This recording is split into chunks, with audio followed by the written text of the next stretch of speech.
welcome to another episode of Real Estate AI Flash. Today I feel like I've made it. Well, I don't know about that, Keith. I think I've made it. No but nonsense. Today, my guest is Keith Robinson, who's the co-CEO of Next Home. With over 25 years in the real estate industry, he co-hosts a very popular pod, which I'm sure we'll get into, Real Estate Insider's Unfiltered podcast. And on that podcast, he's known as Crazy Uncle Keith. That's right. Alongside James Dwiggins, they discuss industry trends and insights. It's a go-to podcast for me and for many in the industry to keep you up to date on all things real estate. Welcome, Keith, to the pod. Thanks for having me. Thank you for the kind words about our podcast. We are proud of it, and it's a fun project to work on. But I've been an ardent follower of your podcast as well. I'm our resident AI nerd inside our company. And I find your podcast to be invaluable. So thank you for the work you do. Kind words. Yeah, we're trying to make it approachable and actionable for real estate agents. And absolutely. And I've been in the industry for 20 plus years, and agents are amazing people connectors. May not be as amazing with tech. Yeah. Right. Yeah. And move them along with the language that I use for that is they are brilliant humanists. They really are brilliant humanists. But most, and I am one of these as well, I'm not a techno guru. We're at best average technologists. So not shocking that when it comes to technology, we're, as an industry, we tend to kind of want to look at it for a little bit before we figure out how to implement it. But, I maybe we'll start with this. AI is a real thing. It's here. It is not going anywhere. In my opinion, it is the next internet. That is the last time we've had an evolution, technology evolution. I don't really believe in revolutions, but I'll call it a significant evolutionary step in technology. And it's saying you don't want to do AI is sort of like saying you don't want to be on the internet in the year 2000, right? For sure. You just can't say it anymore. It's here. Yeah. And I gave you like a 20-second introduction for a 2-decade plus career. So good. If you don't mind, just walk us through your background experience. Mm-hmm. You've done a lot of things and into your new role at co-CEO at Next Home. Thanks. Yeah. I guess it's been 26 years-ish, something like that. Started in dining rooms, conference rooms, and living rooms, just like most of the people probably listening. Loved residential real estate sales. Enjoyed every minute of it. Found I missed, and this is a long time ago. This is before the sort of teamification of residential real estate was a thing, and there wasn't really a blueprint. Keller Williams had kind of a blueprint for how to do it, but I found I missed building small to medium sized businesses, which is what I had done before residential real estate. So I ended up going down the leadership track. Keller Williams heard about some of the success I had with an independent here in Berkeley and Oakland, California, where I'm from originally. And I was the number 4 leadership hire for KW in Northern California, built some offices for them, did a real estate investment services firm for a while that was really fun, heavy data centric on identifying emerging markets across the US and then hand selecting assets for high net worth people in Northern California. Super fun. Loved every second of it until 2008. And then you couldn't get financing on anything, not to mention out of state investment property, right? Yeah. Then I ran what was at the time the 19th largest real estate company, Better Homes and Gardens, Mason McDuffie. I led them through the downturn, and then did some consulting after that for a little while. Took 18 months to just kind of take a breath, and ended up at Next Home with my friend James Dwiggins and the rest of the senior management team, and been here for the last decade. Yeah, wow. And you have a good run. So I'm sure we'll get into some of that background as well. So obviously this is an AI podcast. Yeah. I'd love to kind of dig into your first light bulb moment with AI. And we've seen a lot of fads in technology, like come and so go. Many. Under stuff. Yeah. What was your first light bulb moment? It was, it's more of a dimmer switch for me than a light bulb moment. I'm pretty smart, but not a brilliant technologist like yourself, right? And so for me, maybe it's because I went to college in Missouri, which is the show me state. I had to play with it, and I needed to decide for myself as one of the leaders of the company that we run. Is this the next hype cycle, like the metaverse, or is this a real thing? And this is kind of a long answer. Sorry, but no, take your time. I've done fix and flip and ground up construction my whole life ever since I've been in residential real estate. Sometimes I'll do a project a year, sometimes I'll do 3 or 4, but I'm always dabbling in that space. And I decided that was a really safe place to build an AI bot. A couple friends of mine own an AI shop in Sarasota, and I reached out to them and said, hey, can you help me build a bot that will do outreach for aged inventory? So think about, if you've ever worked with a flipper, there's certain key things you look for always on the MLS, and then you reach out to those agents and you sort of get permission to write a lowball offer, right? Like I work with an investor. Yeah.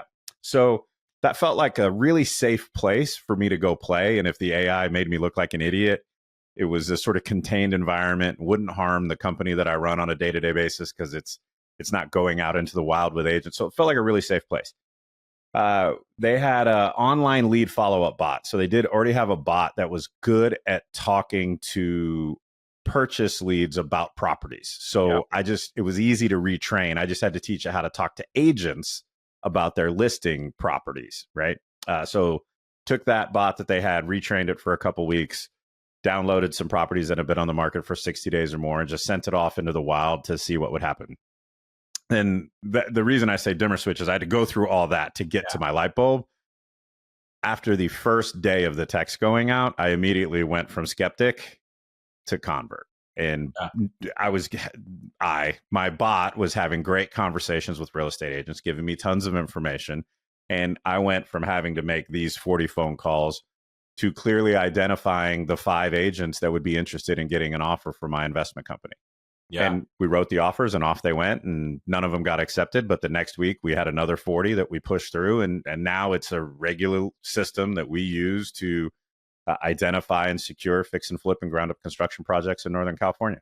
And I've heard that pod with you and AI guys. Yeah. And that's where, and I got your story there, and they're really good people, those two. They're great. Shout out. Maybe we can link. We'll link. We'll put a link in the show notes. For sure. Yeah. And for me, it's kind of one of those things where once I saw it in real action and the quality of the conversation and how it, people would try to trick it and they'd be like, or they would just maybe have a typo that was not perfect, and it could just handle it. It could handle it really well. Was it perfect? No. But if I hired someone to send all those texts, they wouldn't be perfect either, right? They would. I guarantee you, if I hired someone fresh off the street, they'd be worse than this AI bot was at having these conversations. And now we're looking at projects all the time. So yeah, for sure. And what's interesting there is, I think many of our listeners, Keith, the difference between you and I and many of our listeners is that we've had series of light bulb moments. Correct. Yeah. So we know what's possible. So we're more curious. Yeah. I think what I would encourage anyone who's listening, right? Like you're probably at a minimum, you're using ChatGPT to write your, maybe clean up an email or write a property description. And that's a fine place to start. But you're not really experiencing the power of AI when you do that. It's about, the first thing I had to decide was, where am I comfortable letting and playing, and what piece of my business is a sandbox where I'm willing to let AI go do its thing. And if it makes a mess or I hate it or it doesn't work, it doesn't crater my business or have massive downside ramifications, right? Yeah. If the worst thing that happened is 40 texts went out to real estate agents and I look like a dumbass in front of 40 real estate agents, I can recover from that, right? I can recover from that. So usually when I'm talking to people about it, it's about, find a small little sliver of your business that you feel comfortable letting AI do some work for you. Maybe it's as dumb as scanning your receipts and totaling it up for your accountant. Okay, fine.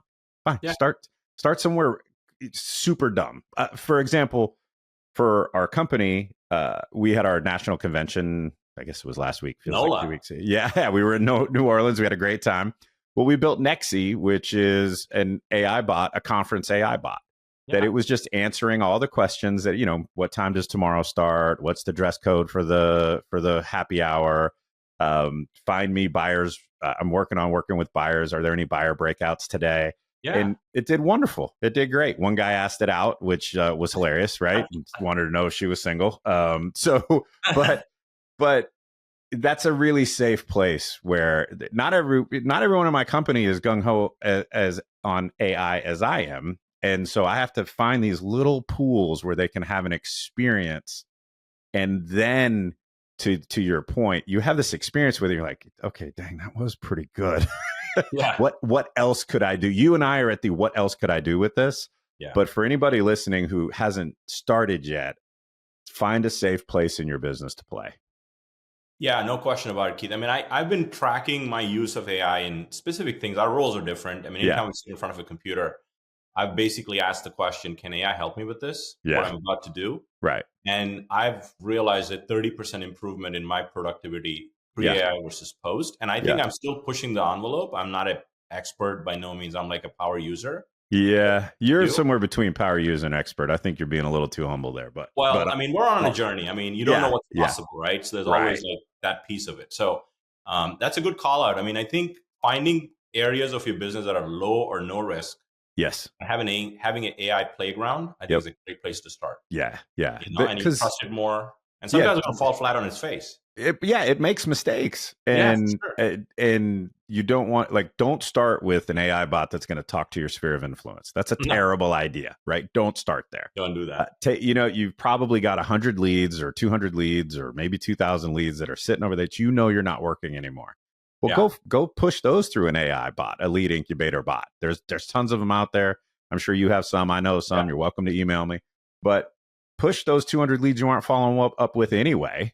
And maybe it squeezes an appointment out for you. There's your first experience, but find a safe playground for you to play in. So interesting you mentioned that. We're doing a little test at a company level. Yeah. But I tell agents, calling services from AI are coming. They're already here. You start to discover them. Yeah, really close. So, yeah, we have an iPhone app. It's not Android yet, but I'm sure it's coming. I'm having their CEO come on our pod in a couple of weeks here. Yep.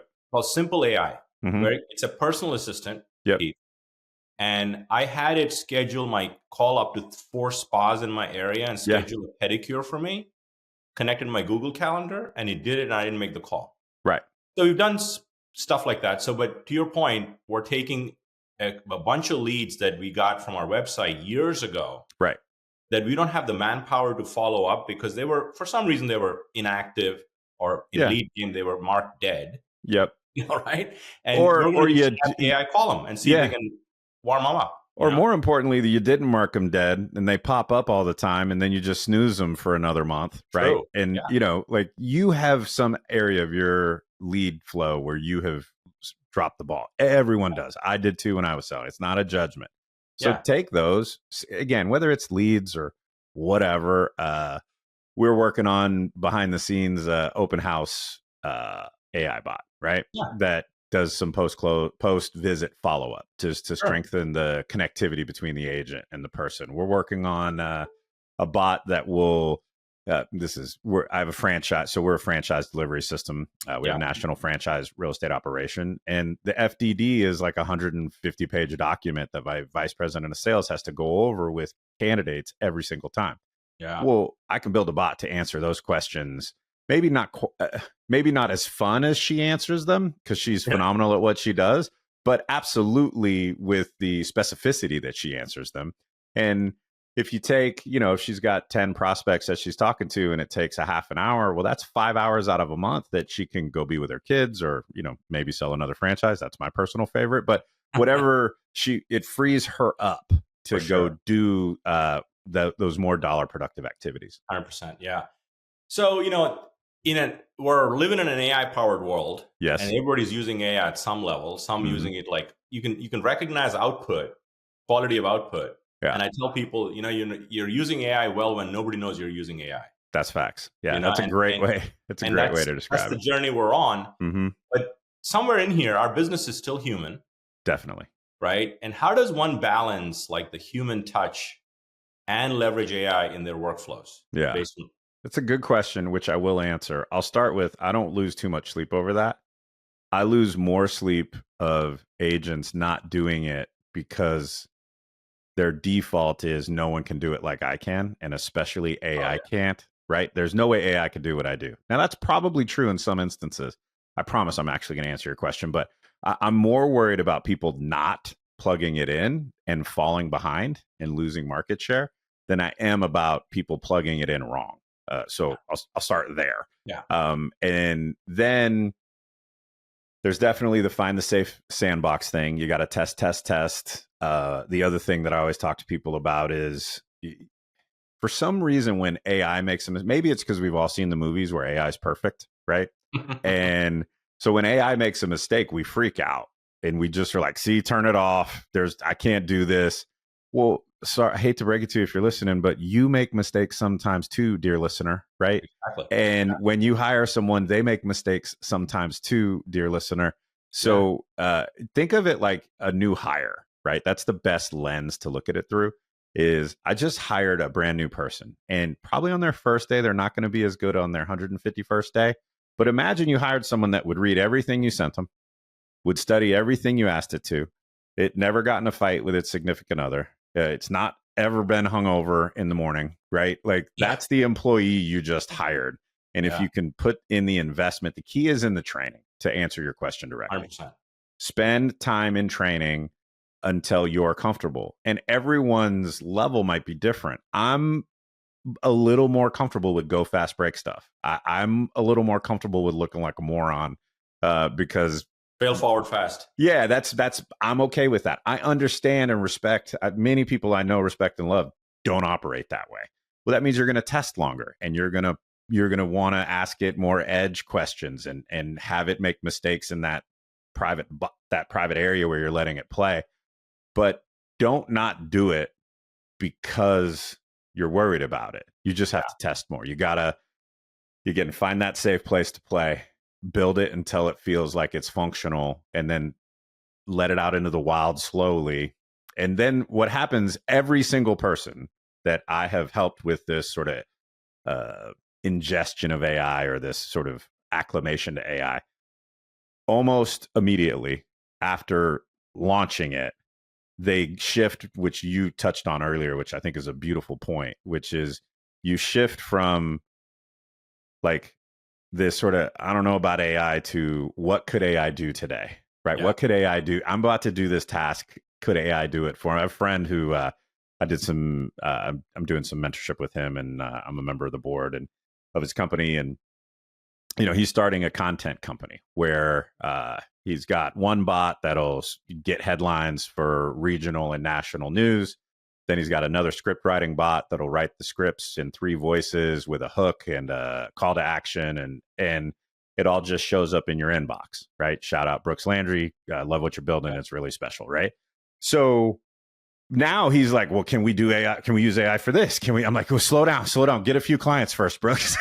Get some revenue coming in, right? But now he's just an AI, like he's crazier than I am. He's like, no, we'll just build a bot for that. I'm like, okay, someday, yes, right? And that seems to be what happens to most people once they get over that initial sort of fear fantasy of AI and what it is and what it could be. Yeah, very good take there. I think, one of the things I tell agents is look at the places where you're spending time, and then things that drain your energy in this business. Yeah. And there are tasks that we all want to do, but that we can't do it because we don't have the help or skill. And kind of put all this stuff on a sheet of paper, and the tasks that you don't want to do, that Be Curious and AI probably can help you there. Yeah. So you can make real estate fun again. Yeah. And kind of live in the revenue generating activities, the last mile, I call it, with clients. That is where we will end. And look, whoever's listening, like whether you get there in the next 6 minutes, 6 days, or 6 years, you'll end up there. Yeah. It's just a question of how much market share do you want to lose between the time now and when you get there? Because that's where this is headed. Period. End of story. Full stop. And the AI empowered agent will take business from the un-AI empowered agent up until the point at which that agent gets AI empowered. So you take as long as you want. You tell me how financially secure you are, and then I'll tell you how much runway you've got. But for sure. But we're headed to the human. I believe the currency in this next evolution of business will be creativity. That's the currency of this next, because it no longer is going to be you need to hire 4 programmers and this and that and the other thing to try something fun or crazy or creative. Yeah. You're going to have a bot that will probably be able to do most things for you at scale with speed. Yeah. So if those creative thinking AI empowered agents are just going to win market share, it's not going to be the end of the industry in 3 years. It's not going to be this. I don't believe in revolutions. I believe in evolutions, but this is going to be a big evolutionary leap. Yeah. And it's going to leave some people behind. Yeah. And you touched on it a little bit about internet and phone Mhm. earlier. Yeah. And the analogy I give people is we've been coming from the internet age with mobile phone, Mhm. I mean, information age from mobile, internet, now to the intelligence age. Yeah. And we all have Yeah. access to this intelligence. We just don't have the skill yet to use the intelligence for our benefit. Yeah. Yeah. It's funny, a life quote that I've used a lot. My kids roll their eyes every time I say it, right? But the quality of your life is based off the quality of questions you ask. And that is about to be true, like by multiples, right? 100%. 100%. Because That's a good one. if you can stay that really curious person and then use AI as a leverager of that curiosity and to go test things and test ideas, Yeah. those people are going to win more market share over time. 100%. 100%. Yeah. I think 2025, I think we're still early in this journey, but the Super early. speed is accelerating. Yeah, And the analogy that I usually, and I'm old, I'm 53, right? So I'm crusty, right? But trust me, that's young. kids. That's young Yeah. for real estate. So kids who are listening, you don't know what AOL is, okay? But I do. And I remember the time where, because I know people who are like, well, great, it helps me write property flyers, like whoopee. Why is AI such a big deal, right? Well, I usually remind them, because usually the people saying that are my age. Uh, I remember waiting overnight to download a photo on AOL, right? Ooh, You would start the download before you go to bed. You would pray like God no one picked up the phone because it would it kick you off disconnects. AOL, right? And then in the morning you might be able to download a photo of whatever you were trying to download. It'll be there, right? Yeah. Well, that's where we are with AI. Like we're in the overnight downloading photo phase of AI, yet you want to measure it based off of that. That is not where this is stopping. That is just where No, this it's is not. starting. Yeah. Not, yeah, for sure. That's a good analogy. Yeah. Yeah. So I know we're seeing a lot of talk about AI agents. Like you Yeah. touched on it a little bit, the bot on the Mhm. website, cultivating leads and certain niches. Yeah. How does an agent approach building agents for themselves or a brokerage leader that is listening to our pod? How do they power up their agents with agentic Yeah. uh, build out? So I know Yeah. you're doing some work on this area, so it'd be a good thing to kind of finish the pod with. Yeah. One bifurcation, just because, and this is not great for our industry. The vernacular, which you're familiar with, is we call this agentic workforce, or we call a bot an agent, right? And so I think sometimes our industry hears that and thinks, you're saying I'm going to be replaced. Like you're going to make a real estate agent bot. That is not what we mean. We Right. mean, that's why I call them bots instead of agents, because I find it to be a little That's good. more. Yeah, I don't want anybody in my company freaking out that I think they're all going to be replaced by a computer, because I don't think they will be. Not soon. Not in not in near term lifetimes. So Yeah. so when we say agent, we mean bot, right? And then I tend to think of the areas in which my agents know they should be doing the work, but they aren't. And then how can I benefit them by having a bot that will do that work for them? And I guess if any of one in my company, this is something I'm considering. We may not roll this out. Please don't email me saying, when are we going to get this? Okay. Because this is in its early formative phases. But I know when I was an agent, I had a stack of leads that I knew I should get to, but I never did. Right. And so just giving you an example, Yeah. I think this, not sphere of influence, but that sort of neglected lead that I don't follow up with, that's a perfect use case for AI. AI will follow up with that. It can have those introductory conversations. It never feels rejected, and it will drive it to the appointment with the real estate professional. So we're working on building that at scale. So any agent who wants to in my company can just feed it to this lead. Like, I'm done with this one. Give it to the lead follow-up bot, and I'll let that work it until it comes back to me. Yeah. I also, this we're not currently thinking about how to work on, but you mentioned voice is getting there. I don't think voice is quite there to sell. Like, it can't make the outbound call yet, though I think it will be in months, not years, Yeah. right? Months. It's very close. But a great use case is, an AI assistant where you're just calling it with the rundown at the end of the day or at the end of an appointment. Hey, here are the 3 things. Can you get this into my calendar? I need to follow up with so and so. Sort of, I go to a notes page on my phone and I keep a little running, like, I got to think about that, or I have an idea for my Substack, or right, and I sort of scribble them all down in one spot, and then when it's time to write, I go back and look, right? So, and a voice AI where you just have someone that you're talking to about it.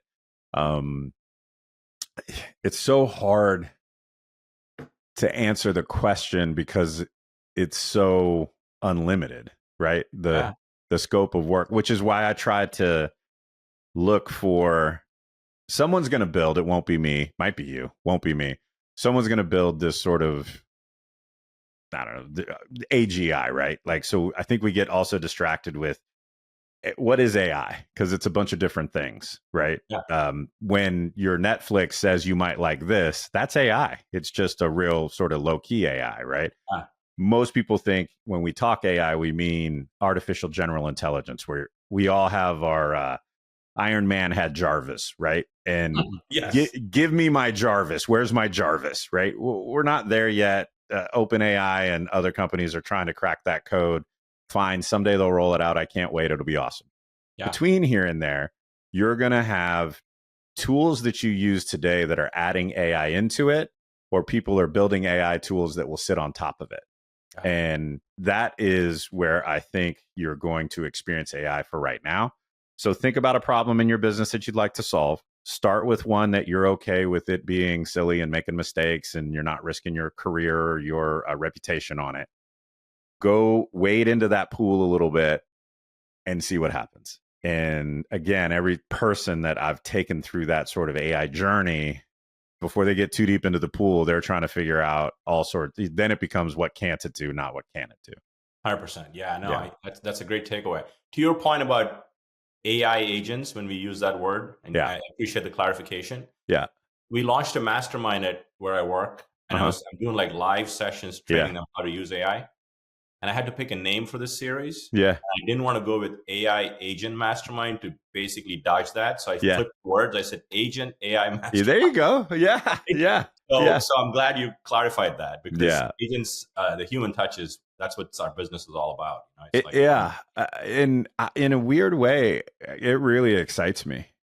Meaning, if we can get the industry to a place, or our companies, mine, if I can get my company to the place where my agents spend most of their day using that incredibly high emotional IQ to shepherd people through one of the most stressful transactions of their life, and that's what they spend most of their day doing, we're going to win, right? Whatever companies, agents, offices that end up there, those are the ones who win. And you're using AI to tools, bots, whatever you want to call them, to support around that. 100%. And I've said for a long time, and believe it really deeply, the human connection between a human being who buys or sells a property and their residential real estate professional is the most defensible position for our industry. So whenever I look at all these threats to the industry, and Rocket just bought Redfin and whatever else, fine, do your thing. But I'm going to compete at the relationship between the residential real estate professional and their client. And that's where I'm going to build protective. That's where I'm going to fight to the last stand. That is where you can use military analogy if you want, but that relationship is sacrosanct, and no one understands the depth of that relationship when they're outside the industry. And that is the most defensible position for our business.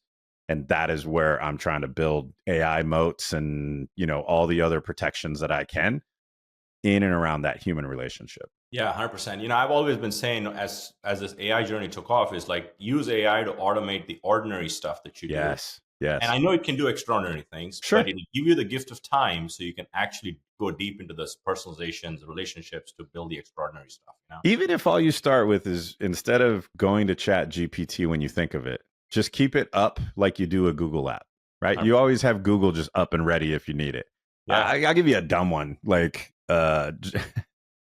business partner James and I, we're working on something for the company. We had to talk to a RESPA attorney, and we had 20 pages. If I were to print them, it would have been 20 pages of emails. James fires off, "Hey, can you summarize this real quick?" I was like, no, bro, I can't. That's 20 pages. But slammed it into Chat GPT, gave me a 90% of the way there good update. James doesn't even know this. I just sent it over like I did all the work. So hopefully he doesn't listen to this pod. I'm going to get a sternly worded email. But it took this thing that probably would have taken me 2 hours to do. And that's time. It did it all for me in 5 minutes. Not even 5 minutes. I mean, literally under a minute once I uploaded it all. And then I had to go through and edit it, which took me about 15 minutes. Yeah, 100%. Yeah. I think you answered this last two questions I asked my guests, like agents or brokers recommend integrated AI strategy. I think we dug into it. You listening to your podcast, I know you're a big fan of books. Yes. You devour them. Yes. But I know this is going to be a tough question because I don't know if you can pick one that has influenced you the most in your career that people should read that are listening to the pod. What would that be? The book or pod? Not AI related? It could be anything. Yeah. Probably the Stoic Challenge has been the most impactful book for me. I've been a studier of Stoic philosophy for a long time now. And it's a little dense and opaque and sometimes can be perceived as negative. The Stoic Challenge is a primer if you're curious about Stoic philosophy as a life modality. It's still not super accessible, but it's more accessible than a lot, don't go read Marcus Aurelius's Meditations. It wasn't meant to be a book for everyone, and it was written a long time ago and is dense. And the Stoic Challenge for me is... Yeah, I made a note of it. I reread it every year. It's a great book. Ah, nice. Yeah. And I definitely want to give a shout out to your pod. How long have you had the podcast? And just talk about your podcast. Yeah, I guess we've had it for maybe a year and a half. I don't know. I think we're coming up on 200 episodes. Oh, wow. Nice. Yeah. Another one of those... James and I started it. I'd love to tell you we had this grand plan and we knew the industry had a void. And it was kind of there in the back of our minds, but also too, we just wanted an hour a week to have some fun and jump on and talk and get good guests on and ask good questions. And so it's an industry facing pod. We have had most of the C-level executives of not every, but a majority of the residential real estate operators. We try to give them a safe place to come and talk and share and ask some thoughtful questions and try to identify through lines of success in residential real estate. It's, you do this thing when you're building something, right? And you get these marketing guys, and I love them, and you need them, and like, well, tell us what you want people to feel. I don't know. Right. And the best we could come up with is every time you go to a conference, you always have a great time in the conference, but some of the best conversations are at the bar after, right? Some of the best conversations because people's guards are down, they're longer form, maybe a cocktail or two has changed hands. And we wanted our podcast to be like the bar conversations at your major real estate conventions. And turns out, I guess there's a need or a demand for or an audience for that. And we've had some real success and it's been fun. It's been a fun project. Yeah, no, I appreciate you both taking that hour. I think it adds tremendous value. Yeah. I'm an avid fan of your podcast. Thank you so much for listening. Keeps up. I mean, there's so much news coming. Keeps up with good conversation. Hence the word also unfiltered. That's right. Yeah. And the other fun project, I guess, if we're doing the what has Keith been working on, I started a Substack this year. I wanted to get my writing practice sort of beefed up. It's something I've flirted with in the past, and it's sort of my primer for maybe writing a book someday. But I needed to determine if I could actually have a consistent writing practice. So Substack is a pretty good follow, and I'm looking to grow that this year. Yeah, we'll include the link in the show notes for Keith's Substack as well. So awesome. Well, Keith, this has been fun. I appreciate you taking the time to jump on, and I love your work. Keep up the good work, and I look forward to seeing you at Summit next month. Can't wait to be at the Summit next month. And same to you, man. Your podcast is really must listen for anyone who wants to start to get functional at AI. You have great guests. You have great thought processes and approaches around it. So thanks for doing the good work for the industry. Yeah, no, we all need to kind of shepherd our people. That's right. So, that's right. Absolutely. Keep doing the good work. Appreciate jumping on, and I look forward to seeing you soon. Thanks. Talk to you soon.